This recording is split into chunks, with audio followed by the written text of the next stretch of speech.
ఈ వీడియోలో మనం మాట్లాడుకోబోయే topic grooming, improve your grooming. ఇందులో ఫస్ట్ వన్ వచ్చేసరికి have ice water to your face.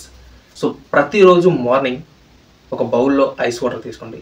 So దానిలో మీ ఫేస్ డిప్ చేయండి. సో దాని ద్వారా మీ ఫేస్ పైన ఉండే బ్లడ్ సెల్స్ అన్నీ యాక్టివేట్ అవుతాయి.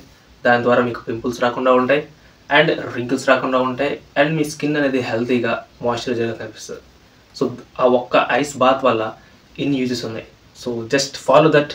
నేను కూడా ఫాలో అవుతున్నా అండ్ మంచి రిజల్ట్స్ ఉన్నాయి, మీరు కూడా ఫాలో అవ్వండి. Second one is have a sunscreen. ఈ రోజుల్లో సన్ స్క్రీన్ అనేది చాలా ఇంపార్టెంట్ అండ్ మనకి సమ్మర్ వచ్చింది కాబట్టి ఇప్పుడు ఇంకా ఇంపార్టెంట్ మనకి సన్ స్క్రీన్ అనేది. లేదంటే మన ఫేస్ పైన ట్యాన్ అనేది ఈజీగా ఫామ్ అయిపోద్ది. ఈ సన్ స్క్రీన్ యూస్ చేయడం వల్ల మనకి ట్యాన్ అనేది ఫామ్ అవ్వకుండా ఉంటుంది అండ్ సన్ నుంచి మనకి మంచి ప్రొటెక్షన్ ఉంటుంది. Third one is remove your facial hair. మీకు బియర్డ్ కానీ ముస్టాచ్ కానీ ఉంటుంది కదా, సో దాన్ని ఎప్పటికప్పుడు మంచిగా షేప్లో పెట్టుకుని ట్రై చేయండి. మొత్తం షాబీగా అయిపోయి ఎక్కువ వచ్చేసి ఇంతంత వరస్ట్గా ఉంటుంది. సో దాన్ని కట్ చేసుకోండి, మంచిగా మెయింటైన్ చేయండి. Fourth one is lip care. మనం గ్రూమింగ్ అనగానే మన ఫేషియల్ హెయిర్, మన ఫేస్ని మాత్రమే పట్టించుకుంటాం, బట్ మన లిప్స్ని పట్టించుకోం. లిప్స్ అనేవి చాలా ఇంపార్టెంట్. మన వింటర్లో మనకి బాగా అర్థమవుతుంది అనమాట ఎంత ఇంపార్టెంట్ లిప్ కేర్ అనేది. సో లిప్స్ అనేవి చాలా ఇంపార్టెంట్ అండ్ దాన్ని కేర్ చేయండి. So that's it for today's video.